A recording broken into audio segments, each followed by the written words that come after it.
Hey everybody, welcome back to the Ironman. We're glad you're here with us again this week. We're going to be doing part 2 of our encouragement series. A little later on, we got Gary Bradley here with us, who is out of the hospital bed. He's got 2 new bionic knees, and he's going to be ready to encourage us a little bit later. But I want to talk a little bit more about what it means to encourage, what the Bible says about encourage, how Jesus encouraged, all of those kind of things. So let's just jump right in here tonight. Let's bow our heads and pray as we get started. God, we thank you for this opportunity to come together. Help us to be encouragers of each other. As we listen to this message, let's not just be hearers of the word, but be doers of the word. Also, help us to go out and be the kind of encouragers you'd like us to be. In Jesus' name, amen. So who in here, when we look around the room, who in here does not like an encouraging word? Anybody? See, nobody.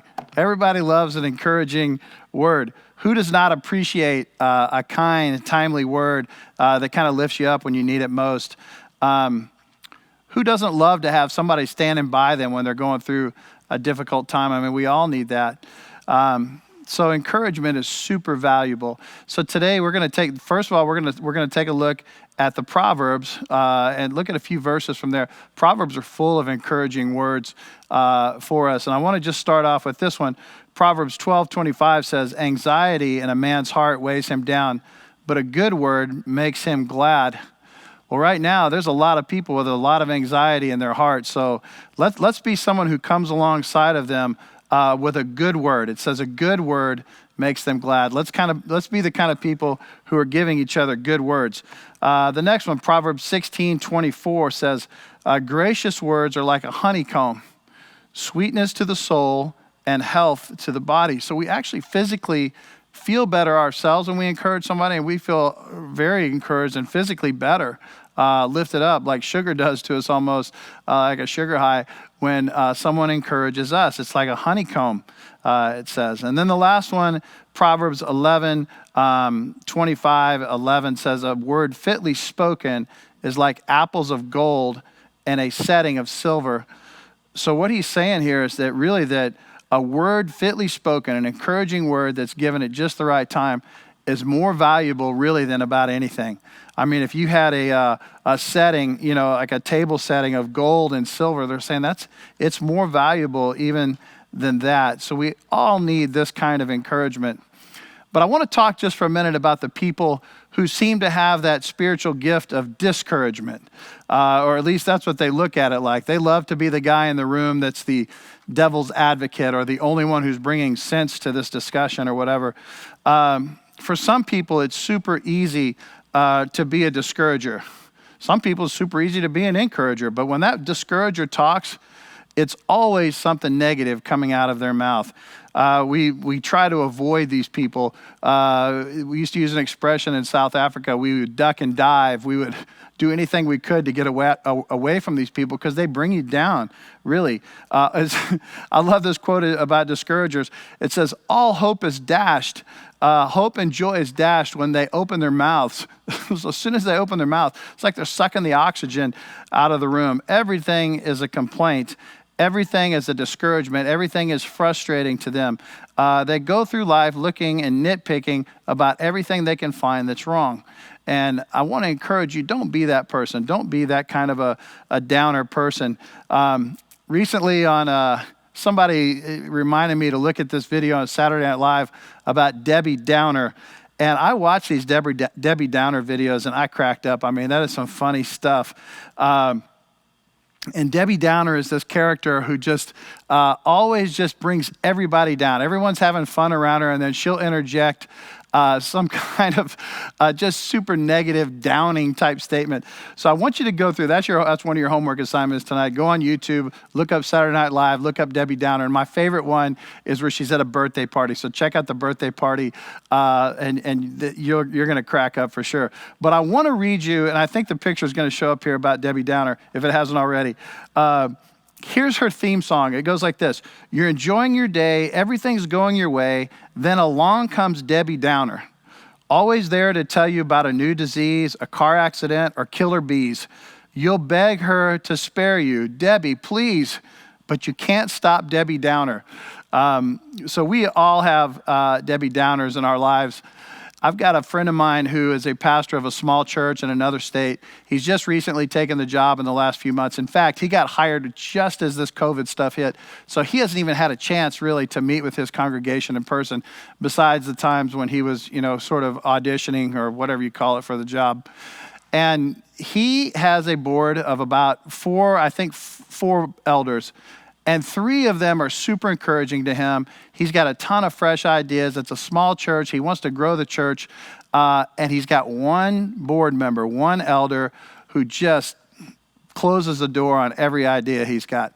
Board meetings that should last 45 minutes are lasting 3 hours because there's arguing and bickering. And this isn't the way we've done it before. And I don't like the font on that. And you should have asked me how to do this first and this and that. It's a real power control with this guy. And he's just an absolute downer on my friend. And I feel so bad for him because he needs encouragement. He needs people to come alongside him and say, man, that's a great idea. Let's do that. So we all need those kind of guys in our life. There's another guy here at my church. I won't say who he is, obviously. But every time I see him, I know something's coming. I know there's a complaint coming. It could be parking. It could be the music is too loud. It could be the grass is too wet. It could be the grass is too dry. It could be the grass is dying. It could be there's weeds here. The sermon was too long. He didn't like the guest speaker. And every single one of those things I just told you are exact things that he's told me before in the past. Okay, we have guys like that around. And in the church, we should be just the opposite of that. We should show up on Sunday mornings and be super encouraging to each other. Now, obviously, we're not doing that these days, but maybe when this guy comes back, he's going to be so happy to be back in church that he's going to forget about criticizing everything. I don't know. Let's hope so. But we are supposed to be people who lift each other up. God says that we need to encourage each other and we need to build each other up. Let's take a look at Jesus, for example. Have you ever seen Jesus being a discouragement to people?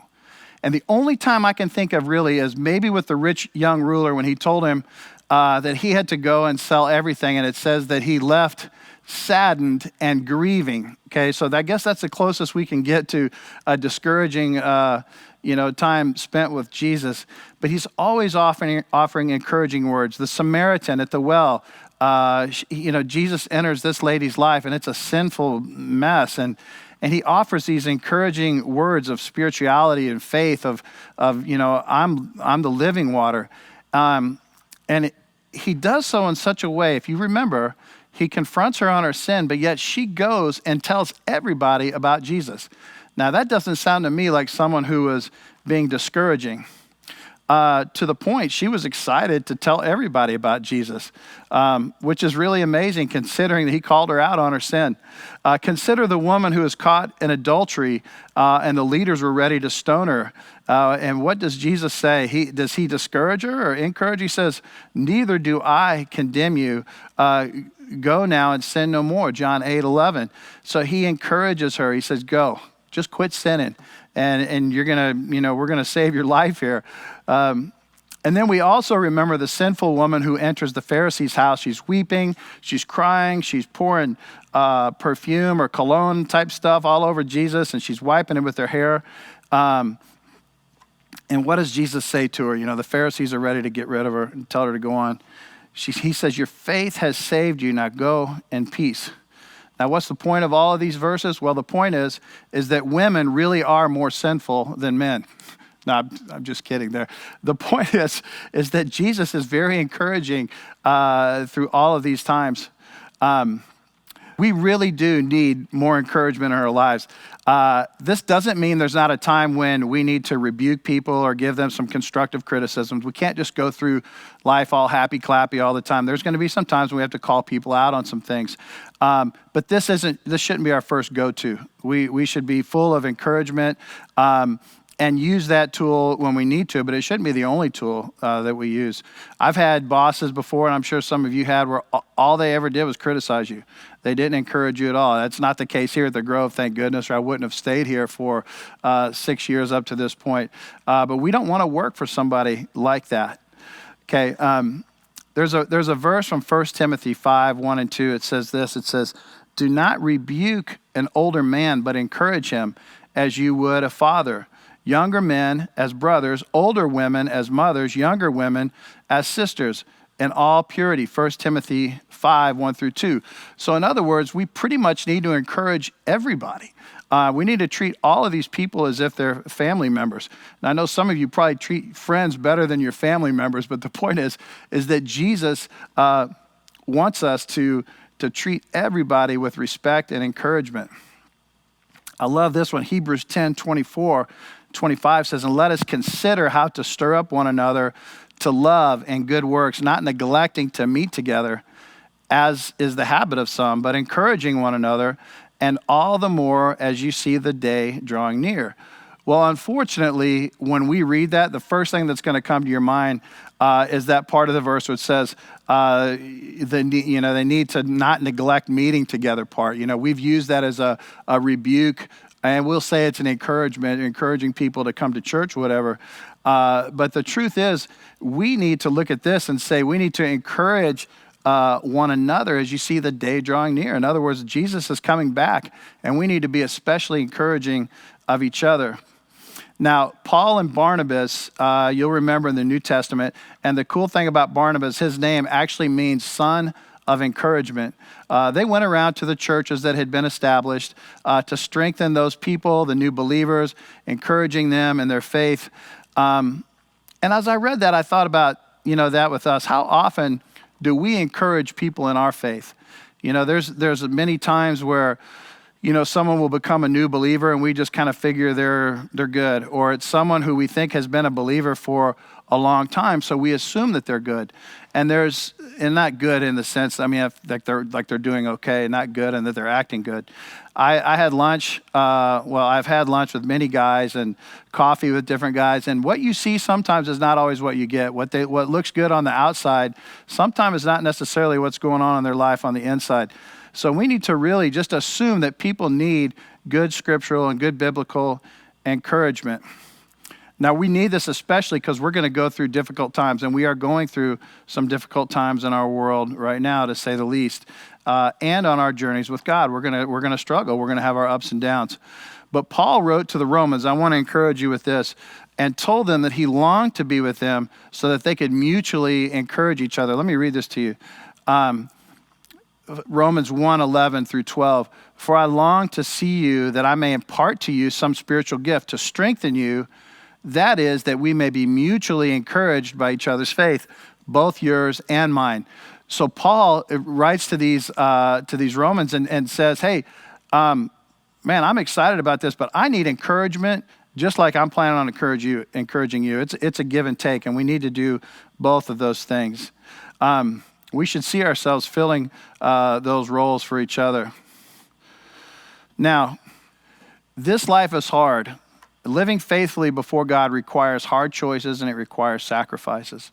So we need to encourage each other with these decisions. And don't forget about this. Paul was under house arrest during this time. So, you might think that I have to have my life all together. My life and my situation's got to be perfect before I can encourage other people. But that's not the case. You can, no matter where you are, if you're in prison or wherever, you can always encourage other people. You might be in a bad financial situation or a bad marriage or whatever, but there's always somebody out there that you can stir up to encourage. So we need to consider this. It's an important part. It says Hebrews 10:24. We need to consider. That means you need to stop and think, okay, who can I encourage? Like who do I think that in my life needs a little encouragement? I've got a friend who recently got out of rehab, and I asked him the other day, I said, how can I encourage you? And he said, well, just check in with me once a week. Great. That's all. That's what I'm going to do. I'm going to check in with him and see how he's doing and try to give him a little encouragement. So we need to encourage people not to grow weary in their good works. We've got a guy who comes up here to the Grove named Esteban. Esteban's a friend of mine. I've known him for several years up here. But Esteban comes into the coffee shop in the morning, and he's such a crack up. He comes up, usually rides up on his bicycle.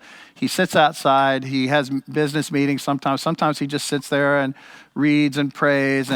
But the thing I love about Esteban, and most of the people on our staff do too, is when Esteban comes in to the coffee shop, he buys everybody's coffee. Now, not everybody. He usually just focuses on the staff, not the other people that are in there generally. But we all look forward to Esteban showing up. Granted, our coffee, and I'll let the secret out here, it only costs us $1 for our staff. So it's not a big financial imposition on Esteban, but I love it. He'll look around the room, and he kind of reminds me of Rodney Dangerfield on Back to School. Hey, I'll take 2 of those, 3 of those. Hey, Shakespeare for everyone. So he's just buying coffee and giving the credit card, and I love it. But one of the things I love about Esteban is when he leaves, he'll always say as he's walking out the door, he'll go, pray for me, and I'll pray for you. And I love that about him. He's always asking for prayer, but he's going to reciprocate just like Paul. He wants to encourage us as we encourage him. We did a verse last week, and I want to read this again, just as we get ready to close here. 1 Thessalonians 5:11 says this, therefore encourage one another, build one another up, just as you are doing. That is something that says encourage and build each other up just as you're doing. And I want to encourage you, if you have done that this past week, keep it up. I had some great text messages and emails that came in this week. I love that. I hope you guys are doing that for each other. But sometimes the only encouragement that you need to give is based on the way you live and the way that you're being an example of how you live. I read once, it said the best sermon you will ever preach is the one that you live, which is very true. I was in a gym not long ago, and I was reminded of this. Most personal trainers that you see are really super fit. Believe it or not, I used to be a personal trainer about 20 years ago and about 50 pounds ago, I didn't really love it, but I did like the encouraging part and motivating people. But I saw this trainer in the gym, and he was a middle-aged, overweight man helping another person try to get fit. And I looked at this guy going, what do you know? You're not even putting into practice what you're telling these people. You're showing them how to do exercises you've probably never even done before yourself. And I thought it was kind of comical. I kind of felt sorry for the guy. I felt like saying, man, let's get you in shape so that you can help other people. My father-in-law used to have this expression he used all the time. He'd say, don't tell me, show me. If I was bragging about something, he'd say, don't tell me, show me. And it made me think about the story of Bobby Jones, the golfer. Great all-time, one of the best golfers ever. He had one of the purest swings. But it said Bobby Jones in his story, he grew up on the 13th hole of a golf course near Atlanta, Georgia. But he never had a golf lesson. He learned just by watching the guys chipping and putting around the green. He watched their mannerisms. He even caddied for some really good golfers. And that is how he learned. He learned through imitating the great golfers that would come through here. And he ended up being like one of the top professionals ever. So my encouragement to you is have a life that's worth imitating. And unknowingly, you're going to be an encouragement to those people around you. You might not know how to encourage somebody. Maybe it's just by the way that you live. When I walk over and I see Esteban reading his Bible or praying, or I see anybody doing that kind of stuff, it always encourages me. Maybe I should do more of that. I'm in a men's group with some guys, and we get together and encourage each other once a week. We're going through a book together. And these guys are always challenging me, and they're challenging me more through, well, here's what we do at my house. We have devotions at night, or we do this together as a family, or I have a date night with my wife. Those things, they're not trying to encourage me, but it is an encouragement to me just because it's things that I'd like to do better in my life. So as we close up here tonight, I'm looking forward to interviewing Gary here in a second, but we will see you next week with Encouragement Part 3.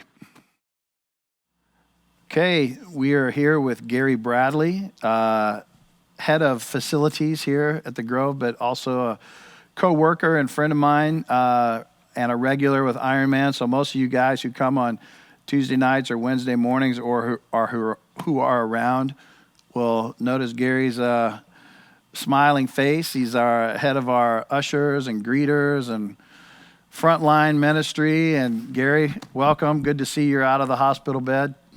Thank you. Yeah, feeling pretty good. You don't sound good. What's wrong? You get the soft voice. Oh, well, I think I lost a little bit while I was in there. I'm trying to get it back. All right, you sound good. One of Gary's strong suits is his ability to talk. So to hear Gary with a soft voice today, we know he's been laid up. How long you been laid up now? He had knee replacement surgery.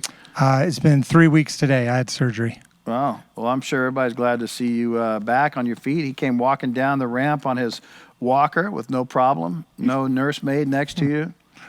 No, just gliding on that bad boy. More importantly, no catheter or any of that kind of stuff hooked up to you. Yeah, praise the Lord for that. Well, I got to see Gary's knees firsthand. I was hoping he was going to show up here with shorts on the other day. He's got his little compression stockings on. Sexy, very sexy. As are those scars, too. So we're looking forward to seeing those old Gary Bradley legs sometime soon. But more importantly, we're looking forward to not hearing you complain about your knees. Yeah, you always give me a hard time about that. I'm sitting down, I'm always moaning and groaning. Oh, man. Gary drops into my love seat in my office like a sack of cement and just, oh, my knees. Oh, so we are, wait, we're talking about encouragement, right? We are. Oh, yeah, sorry about that. Trying to. But I dragged Gary out of his house for a couple of reasons. One, I felt like he needed an outing. I went and visited him the other night. And by the way, I posted a picture of Gary on Facebook the other day, and you got a ton of people responding. Yeah, it was all your friends. No, Mutual friends. You got a lot of friends, but yeah, it was some nice comments.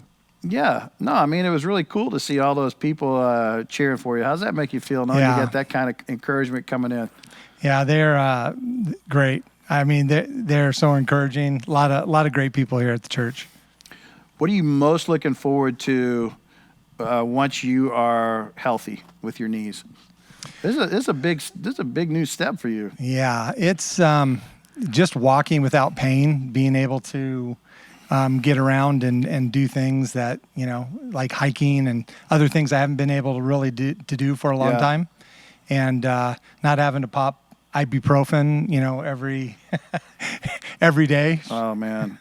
So yeah. So Gary was a big basketball player back in high school. So Gary, can we expect to see you on the carpeted turf at the Grove Gymnasium? Negatory. Negatory. Nope. Not going to get that aggressive. Doctor said no running and no jumping, only in emergencies. So I guess if a bear or something's coming after me, I can run. But yeah, I'm not supposed to do any of those type of things. I am able to play golf though, so I'm going to be looking forward to that. Good. Well, one of the other reason I said I wanted to get you out of the house, the other reason I wanted to have Gary here today is that Gary is one of these kind of guys who since the first time I've met him, really is super encouraging. And I don't know, do you recognize that about you? Do you feel like that's something you try to be, or does it kind of come natural for you? Well, I mean, I think I've always kind of been that way. And I've just noticed that when people respond in a positive way to that just makes me want to do that more. I remember when I was younger, when, you have coaches and teachers and other people like that, some come down hard on you, some, are more encouraging. That really, the encouraging part of that really struck me as something that I responded to better. And so I think that just went into my brain thinking, you know what, I like, obviously with my friends, I like to be encouraging, and I like to, to do that and make them feel better. I'm a pretty easygoing and laid back guy, but I just think that it's, just coming down on somebody all the time is just, it's not fun. It just brings you down. Have you ever had bosses that were like that? Yeah, I have. And you just feel bad. You feel bad. You feel like you can't, do anything right. And when you have people around you that are encouraging, you're an encouraging person. I think that's why we get along really well. And other people here on staff too are that way. And it just makes everything just such more a positive light, and that we can attack and do and accomplish anything when you have that type of attitude, I think. Yeah, that's right. So looking back over your life, I don't know how far back you want to go, but who's been a real encouragement to you? Like who can you look back on and say, yeah, that person was such a good positive influence and encourager for me? A couple men in my church when I was growing up, they were elders. A couple of them were elders, just friends. Some of my friends' parents, they were super encouraging. And that just, and I'd see them at church and see how they treated other people and how encouraging they were to other people along with me, and taking an interest in me. That really struck me as, it's like, wow, these, because you always think of parents as like, yeah, they're not cool and they're always coming down on you, whatever. And they were just real godly people, encouraging, just great people. I remember my dad was very encouraging to me, especially as I got into junior high, high school. I guess he was all along, but I remember I have more vivid memories of that. And you can probably relate to this as a basketball player. I can remember going through warm-ups and everything, and or maybe even into the first quarter of the game, looking around and see where Dad was, or Mom was. Mom would get nervous, and she didn't really enjoy going to the games. She just wanted to hear the score afterwards. But did you ever have? And I started thinking, I had guys from my church. When you said that, they would show up at my game sometimes, and just to watch the game. And it was such an encouragement to me as I'd look in the stands and see those kind of people, my dad and other friends from church. And I'd always play so much harder when I knew that there was people around that cared like that. Did you ever have that? Oh yeah. My high school, that reminds me of my high school pastor at church. He would bring a lot of the youth group to my games just to watch me play. And that was cool. Yeah. That really made me feel good. Yeah. Yeah. Well, as you probably heard me talking right towards the end, where we were talking about Bobby Jones and some of those kind of things and imitating people. Are there people that you have seen living a certain kind of lifestyle that's been an encouragement to you? When you look at them, you go, yeah, man, I want to do more of those kind of things. Yeah, definitely. I mean, I've seen men here at the church, guys that are in my little small group, and some older gentlemen here at the church also, and then some other men from previous churches I've been to that are friends of my parents, that are just really solid, godly men that I want to model myself after. And I think it's important too that we model. Tell me what you think about this, but that we model ourselves after people that we're actually seeing on a day-to-day basis, that we're seeing weekly, live out their life. And this makes me start thinking about social media again, how everybody puts out the good stuff. And we get this kind of false perception of that somebody always is in this quiet place reading their Bible. They're always doing these wonderful things with their family. Right. But that's not necessarily the case. Don't you agree that? Yeah. I mean, obviously we only put the good stuff on Facebook, and seeing these guys at church, when I see some of these people, there's times where they're struggling, and you can see that they're having a little bit of a hard day or a hard month or whatever it is. But that they are in the scripture. Other people are encouraging them, and they're themselves again really quickly. Yeah. Well, Gary, you're going through probably one of the toughest physical times. I'm sure mentally it's been kind of weird too, to be away from work and to not be around friends and be able to do things between COVID and your knee surgeries. But how can we encourage you through this time, or what encourages you now? People popping by, bringing food. Yeah, just texting me. I've had so many text messages when I had surgery, and continue to get them. And just really that. I mean, you don't need to bring food if you want to. Hey, I'll take it. But just a message or even a call. I appreciate that, and just love to hear from you. I know that you're missing all the guys.